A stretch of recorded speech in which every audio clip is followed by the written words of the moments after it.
Now, it's the transfer show, and we've spoken for half an hour about the potential for our manager being transferred away, a manager who might be transferred in, our star player being transferred away.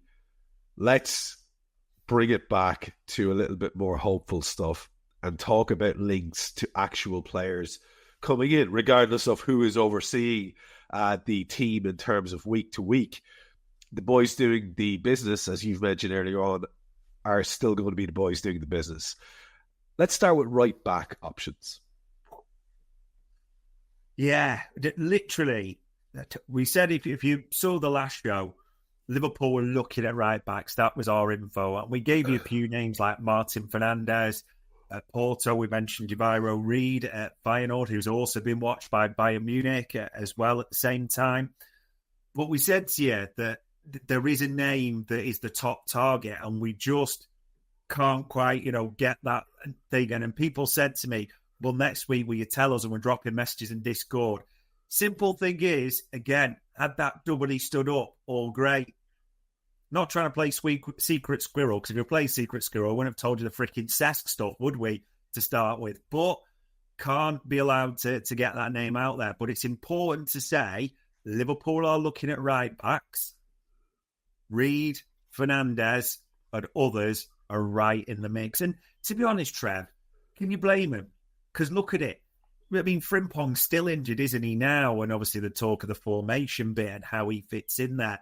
Conor Bradley, back from injury. And he's played about 12 minutes, hasn't he? And another brain-dead yellow card as well. He can't stay fit. He makes brain-dead decisions.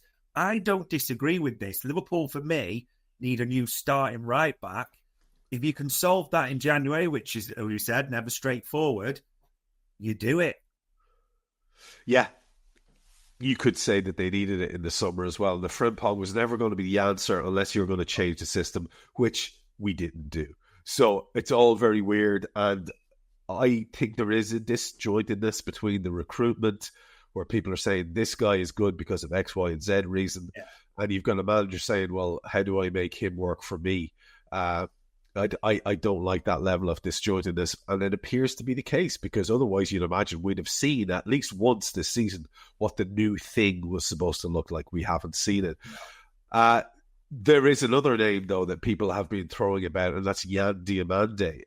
Might be new to some people. Talk to us about him. Yeah, very much a player that keeps getting linked from various sources. I mean, this is a special talent. I think they know that. And he's got the Red Bull link, so that makes it easy to link him to Liverpool at the same time. But almost come through the US collegiate system, or the high school system, I think, like an absolutely flying for only just 19. Scored a hat-trick in the Bundesliga at the weekend as well. Second fastest player in the Bundesliga this season. So all the raw stuff there, isn't it, in terms of your flying wingers, beats a man, take-ons, dribbles, carries, all the things we like, all the things that will probably suit an Alexander Isak, and maybe just a little bit better than Jacob Murphy, with the greatest respect as well. Bob's a famous lie recently. But the thing is, just doing a bit of digging on this, the Liverpool like this kid. It's nothing special to say, yeah, of course they do. Have they watched him? Yeah, they've had scouts there as well. Just doing real digging on this, though. Maybe let's just say agents are very good at trying to fan flames and engineer things now and put stuff out there. Just to be clear on this, though, Ekatike's agency weren't too shy at doing that, were they? And look how that worked out for him in the end as well, by, being clear that they like Liverpool and that was an option. So you never know. And the problem is, when you say this, people will go in, well, if Salah's off in January, this is the kid, isn't it? But it's far from straightforward on that. I'd just say that Liverpool watching the kid, yeah, absolutely. But agency talk might just be driving this, let's say, at the same time for a more immediate transfer. Yeah, and I think that's a really vital part of the story. And I like that you say that. And I hope, all messing aside, like I think the majority of our listeners and viewers are always appreciative of the fact that you are going out of your way to say, this is what I've been told. I can't do anything other than that. And then, I think you have to be a certain level of simpleton to not understand that. But they are out there in their droves. God bless them. We do have at least one more defender, and I think one that's causing a lot of eyebrows to be raised in a very positive way is the Xhaka stories. A lot of people quite high on this kid. Yeah, we mentioned him before, haven't we? We mentioned him again a good few weeks ago. And Sasha Tablieri had the story, didn't he? So that was from earlier this morning that Liverpool are looking at Xhaka and heavily as a replacement for Ibu Konate. I mean, Christ, you can think of a number of replacements for Ibu Konate, the way he's playing at the moment. But that aside, yeah, we've said before, Liverpool like this kid. They have looked at him a lot, and even for January. As we mentioned before as well, this might be a price where Liverpool will deal. The big thing about Xhaka is, again, as we said before, a lot of big European clubs like this, they do think this could be a boy that really kicks on. Because when we looked at him in the summer, we have to be honest, as we said before, they plumped for Leone, didn't he? He was the kid that they thought, this is the top European talent we want. He's ahead in the rankings. That's who we go for. But since then, Xhaka has really shone at Rennes. You know, he's really an option I think Liverpool were looking at. And if you've seen any of his stats, and me and Bart are going to run him again because of the uptrend in everything. Defend space well. Pacey. Absolute beast in the air as well at the same time. All things Liverpool could probably do with a little bit, even if you were, even now, going to tweak the formation. And if you think of his age, the ceiling, as they're saying, looks absolutely massive for this kid. I don't think it would be a surprise whatsoever if this was one of the ones Liverpool made a move for. But again, it's going to come down to January, as we said. Price. Who else is in the mix? Because Liverpool have a price and they will not move for it. They never get involved in bidding wars. Either the player wants it at the price or doesn't. End of story for them. But no real surprise. Xhaka is one to keep an eye on all the way through January.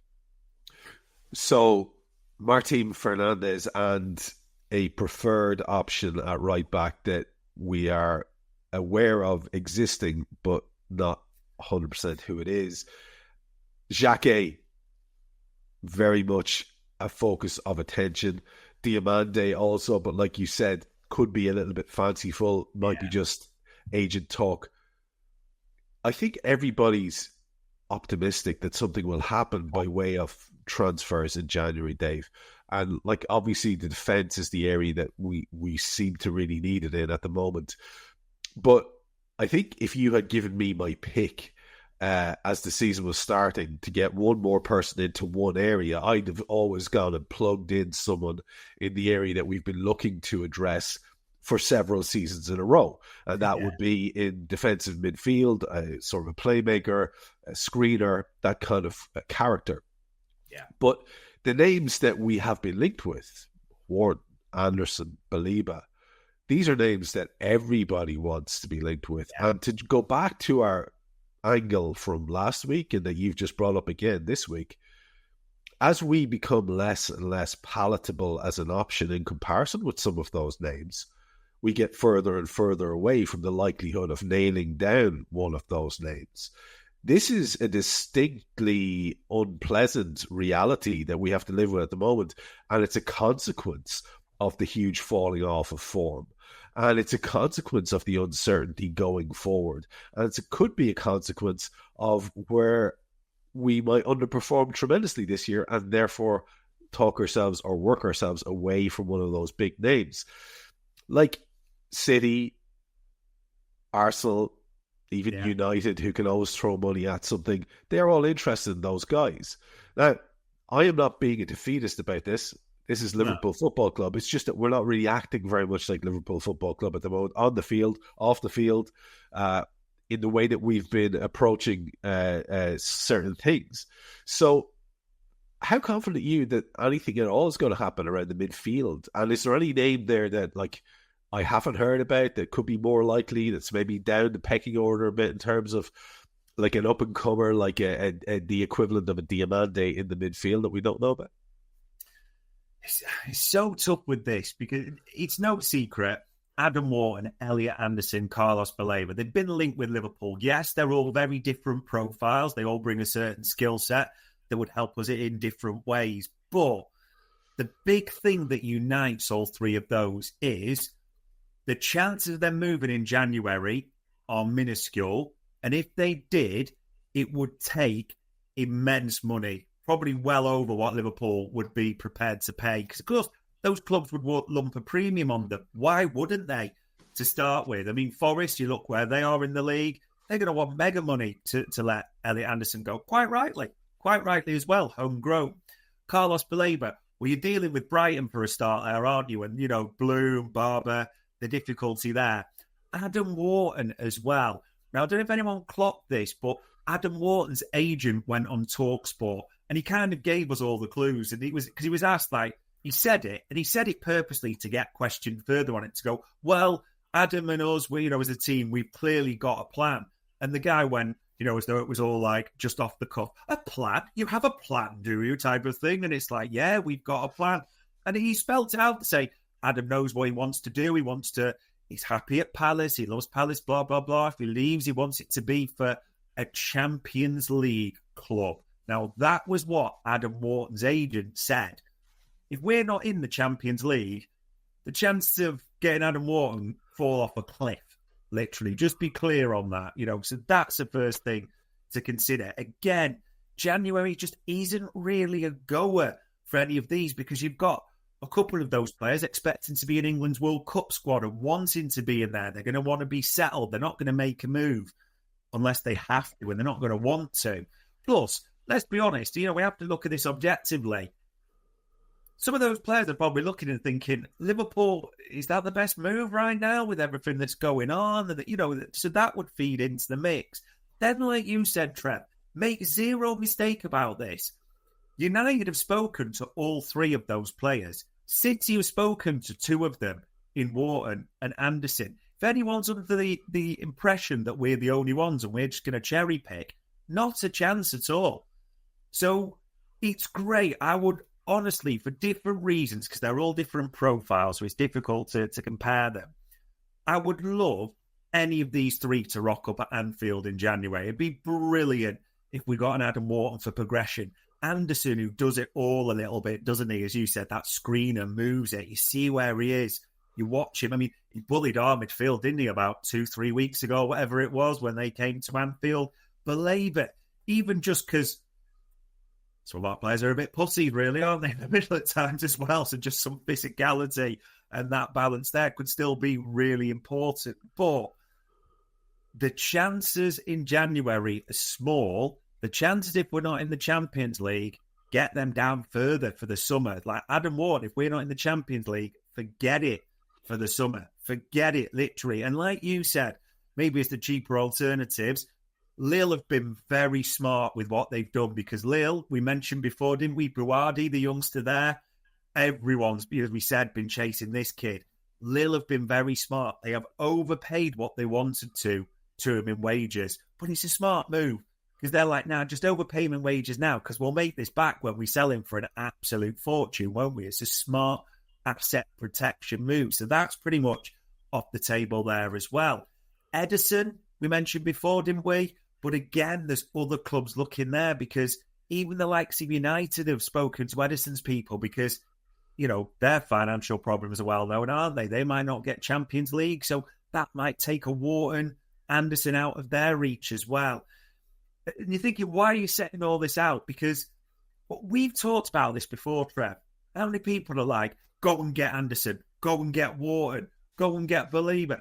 If I thought we could do it, I'd be outside the offices in London and Liverpool banging the drum, going, get it done, get it done, get it done. Of course I would. But the chances when you put it all in context, I don't think they're anything like people maybe comprehend them to be. What's increasingly apparent as the weeks go on is that people's understanding of the club, their belief in the reality of what Liverpool is, there's a wild discrepancy between the reality they perceive, I perceive, other people perceive. And we're looking at a situation now which we have to be honest about. We are a bit of a basket case and therefore not very palatable as an option to a lot of people because of that. Agents will say to their player, wait and see what happens there, because we won't know who's in situ. And so I think that's already made a balls of January for us, unless we are 100% backing Slot, which is what an awful lot of people will be screaming at this device that they're watching this on. What are you doing talking about? It's not the Liverpool way, etc., etc. Whatever. People are going to say whatever they're going to say, and I prefer to live in reality rather than some sort of conceptual version of it. I just think we're in a really, really hamstrung scenario now because of the story that we led with, because of the two stories that we led with, and then the third story that we went to. When you have a manager whose situation is not clear, when you have a star player who looks like he's about to end his time in the club, you have senior players meeting en masse with the sporting director. Dave, it's a basket case. It is, and it then depends on which player you want to target, because you will still be able to get players, of course, because you're in Liverpool, the money and the allure, no doubt about it at all. And people, like we've mentioned before, like an Ordonez or a Jacquet, with the greatest respect, of course they're going to leave Bruges. Of course they're going to leave Rennes to get a bigger wage and play in the Champions. I know Ordonez plays in the Champions League, but a bigger profile of club, the Premier League and all that. Of course those types of players would make the move. But the difficulty then comes if other clubs and big names go in for them. Other clubs who are more certain and stabilised is the right word, more certain of Champions League in the future. That all comes into the mix. It all really stems down to what are two guys maybe going to do, doesn't it, in the next month or so? What are Richard Hughes and Michael Edwards going to do about the Mo Salah situation? What are Richard Hughes and Michael Edwards going to do about the Arne Slot situation? Honestly, we just can't call it either way. Say everything's on the table, like we said before. We are not going to be surprised now, and it's almost blasphemous to say this, but you are not surprised, and neither am I, if we get to the end of January and neither of those two people are at the football club. That's not a surprise anymore. You can't say that at all. It's a feasible possibility. It's also feasible that both still at the football club and we're kicking the can down the road, aren't we, a little bit, because of AFCON and everything else as well. But this sounds like a cop-out, but it's just being honest. I don't know what's going to happen, because no one saw an interview like that on Saturday coming out, did they? I know people say he's not going to be happy on the bench, but no one saw that. No one saw this chain of events. No one saw he's not disciplinary, but he's left out, like you said. We just need a bit of space all of a sudden. So what is going to happen next? At which point does it become untenable with Arne Slot? At which point does it become untenable with Arne Slot, but on their terms, not on the players' terms as well? At which point then do you try and speak to Como about a Spanish World Cup winner? Is there another Spanish World Cup winner available because of what's happening in Real as well? We have a spotlight on us for all the wrong reasons. I mean, we usually talk this way about other clubs, and the sadness to me in this whole pod is there's elements we've been talking about, let's be honest, Trev, that we've mocked other clubs for doing as well. Yes. And it's provided us entertainment on this pod. We have to be honest. We, unfortunately, might just be others' entertainment a little bit at the moment. David Lynch was honest enough to say earlier on the show with you that, like, this is great stuff for a journalist, but for a fan, and he was admitting the same, for a fan, it's awful. Like you said, we are that club that we laugh. We're Chelsea at the moment. In a weird way, we are a little bit of a clown show. And what I'm going to choose to lean into here to finish is the idea of some sort of status quo. Because you know what the most revealing thing for me is? Again and again, the quote is, Slot's future will be dependent on results. It has been for weeks. The results are shite. So if that is going to keep going on, I get the feeling, Dave, that nothing's going to happen. So let's just let's just throw a hypothetical out there. Maybe something happens with Mo, maybe it doesn't, but Mo has kind of made ploughing his own furrow now and may well have made his own decision in terms of speaking out in the way that he did. It might be the simplest thing for all concerned if he goes a separate way, which I think is terrible. And the fact that he won't get a proper send-off, etc., etc. But let's leave that on the shelf for a minute because there's nothing we can do about that. And let's assume that Arne Slot gets further time going forward, whether people like that or not. Do you see a world in which an Ederson and a Xhaka, those two signings, like a promising defender and a solid citizen midfielder, could actually be enough to get us over the line to rescue this situation with this manager, a bit of a reboot in January? What do you think? In the very specific confines of that question, could they be enough to get us over the line? Yes, because this league is appalling at the moment. Think how bad Liverpool have been. They're 2 points off fourth. That's how bad this league is as a whole at the moment and other contenders. So that keeps them in the mix. Under this manager, though, no, just being honest. It's like you said, it comes back to it. It's based on results. I think we won 4 in the last 15. We took 5 from the... you watch this football for a while. We are playing mid-table contained football and we're still shipping 3 at Leeds. You look at the individual performances. I think it goes back to the point that you made on the other pod. Sometimes when you've got loads of problems, you've only really got one problem. And I think it falls at the feet. And actually, whether it's fully true or not, if they were to swing the hammer on Arne Slot, you can bury a lot of the problems there, can't you, as well, realistically, and say it was the manager, and unite people in a strange way. That's happened before. We know how that bounce can work. But, like you said, I mean, honestly, I'm tired of using the word untenable. It's been untenable for me for weeks. But it's not, is it? It's not for them. So I can't tell you where the line is. I just can't. Yeah, it continues to be very much tenable, like you said, and we are in the dark. We just keep reading the quote in an Ornstein piece or a Joyce piece, talking about how Arne's future will be dependent upon results, which continue to stake the place out. I have to give credit to people who over the last couple of weeks, week or so, have tried to see a pattern of improvement in the 3 games where we haven't been beaten. Again, poor old David earlier on trying to say, well, we try to set ourselves up to not concede goals, and then you just remember that he's talking about the game in which we conceded 3. So it doesn't really work, does it, Dave? You know what I mean? It just doesn't really work. I feel like we should probably start wrapping it up because there is a world in which the next time we do this show, we're talking about new Liverpool manager, Cesc Fabregas. Dave, it's a wild, wild world. The only thing I wanted to say was because it was in that press conference when, he's trying to bare his teeth a little bit. And I get why he's doing this. But Arne Slot saying, usually I'm calm and polite, but I am not weak. And I get why he's doing that. And I wouldn't necessarily describe him as a weak individual, despite what I'm seeing from his team.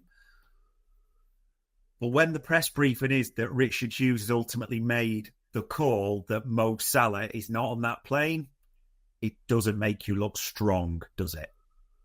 Well, that's exactly it. And that is the manufactured opinion that has been put out there. That is the new perception of the club, is that Arne Slot is a little bit of a lame duck. Whether they really want that or not, whether they actually do really want to back him, like I said to you earlier on, the Klopp era is the one that people still identify with and understand. They don't understand this new era yet. And therefore that, like I say, delineation of duties, it's not clear to people. People who are boomer generation, they just don't get it. It wasn't like this in Shanks' time.